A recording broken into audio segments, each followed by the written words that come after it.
So this is the kind of area that he needs to be really running up the votes, and the Democrats will be heartened that there's a lot of early voting.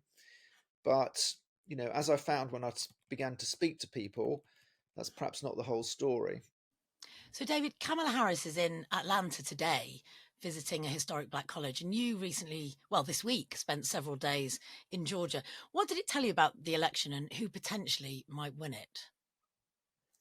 Yeah, Jane, I went to Georgia, and in particular the suburbs surrounding Atlanta, because in 2020, that's really where the election was won and lost. And Joe Biden ran up the votes he needed to swing Georgia for the first time since Bill Clinton for the Democrats. And I wanted to find out what the mood was out there in the Atlanta suburbs. And what I found was um, both Democrats and Republicans are rather bullish, and they are campaigning like crazy. They're handing out yard signs and other swag to activists and running phone banks and all of the campaign events you might expect on the ground. But when I really got to talk to them, I found actually a bit of nervousness among the Democrats. And that's because while Harris has excited much of the base, much more so than Biden was, they are finding that parts of the Democrat coalition, and it's really quite a large and diverse coalition who vote Democrat, especially in Georgia, which is a very large and diverse state, but nationally as well.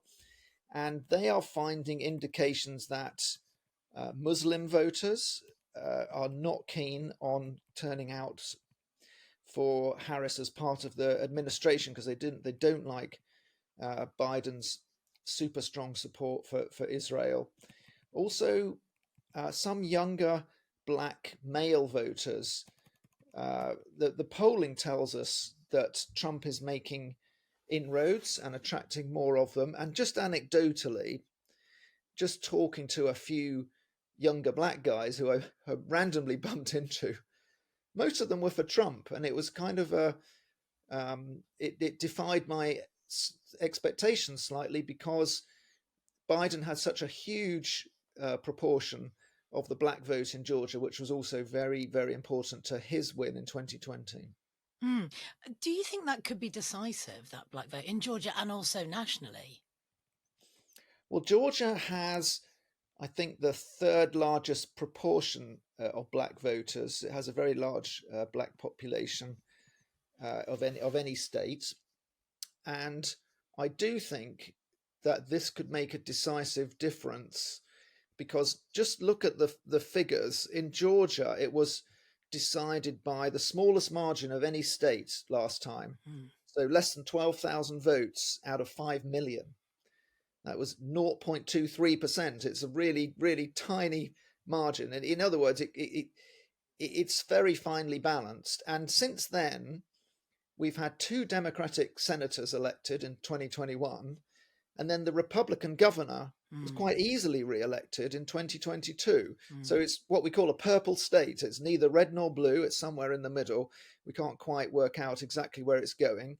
The Democrats are convinced that it's heading in their direction because the population is growing with a lot of well-educated younger newcomers coming from all over America, more expensive states to work in tech and logistics and even manufacturing, high-tech manufacturing. That Georgia and especially the Atlanta area is a growth area in America, and the people who are arriving are leaning Democrat.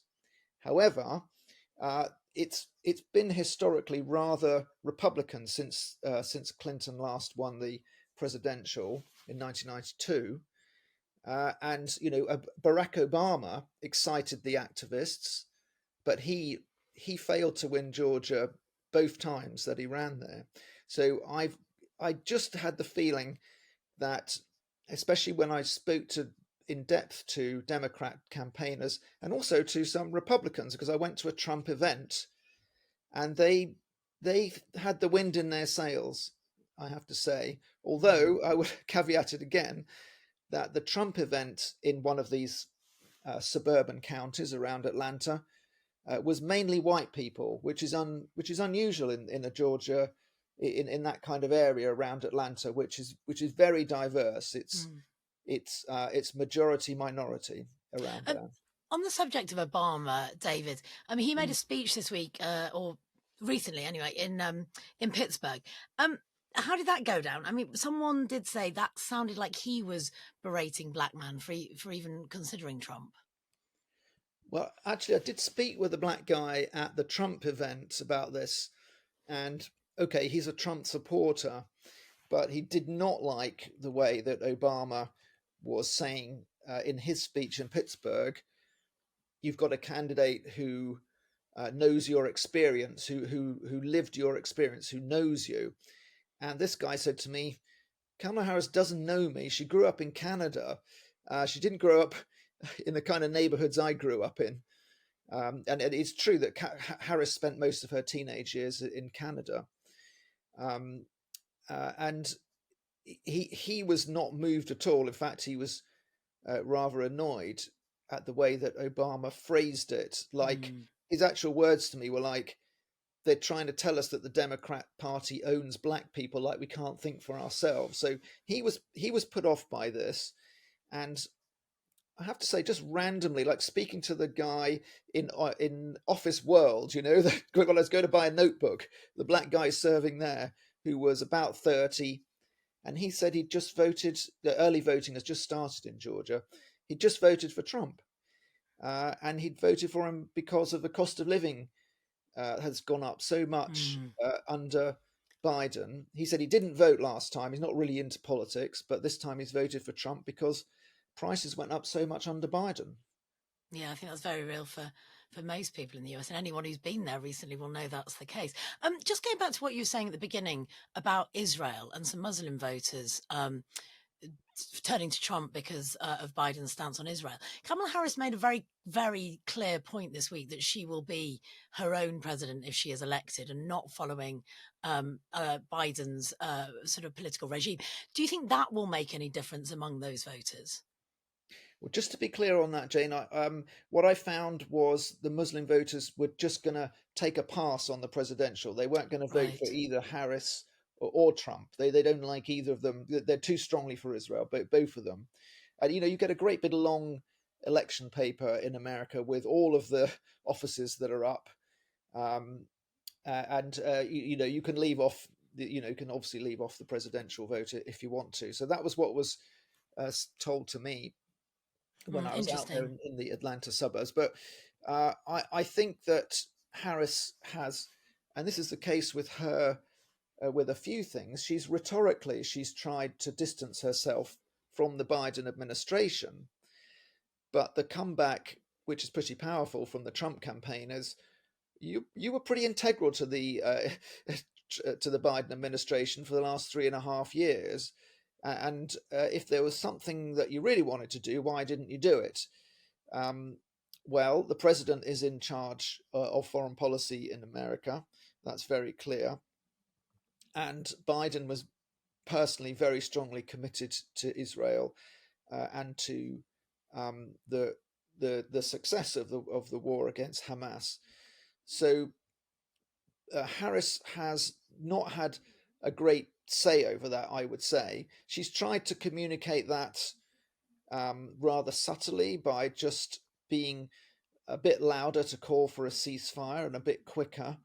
But I don't think personally it's cutting through with not just Muslim voters, but of course there are voters of all backgrounds, all demographics on in the Democrat coalition who are unhappy with the administration's the way that it's played Israel, and for example, by simply not withholding weapons and making a stronger case to Israel to rein in its Mm. military aggression. Kamala Harris has raised an extraordinary amount of money. I mean, a couple of weeks ago, she hit the $1 billion mark.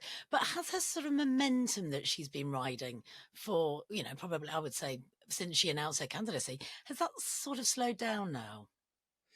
Yeah, I caveat it by saying that I did find enormous enthusiasm among Democrat activists for Right. Harris. They were really relieved and excited that she'd taken over from Biden because they're back in the game. And down in the southern and western swing states, we call it the Sun Belt.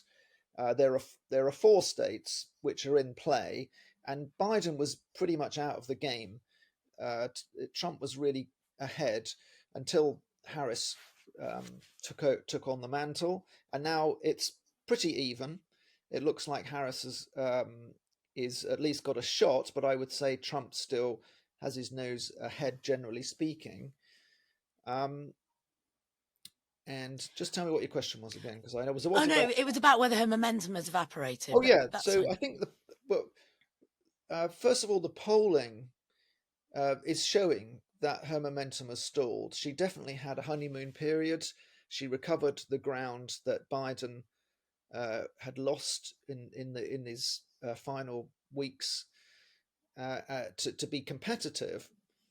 But and this is reflected on the ground as well. Actually, uh, the enthusiasm only goes so far. It's not permeating out into the what you might call latent Democrat voters who in a big year with a candidate they really are enthused about might get out and vote.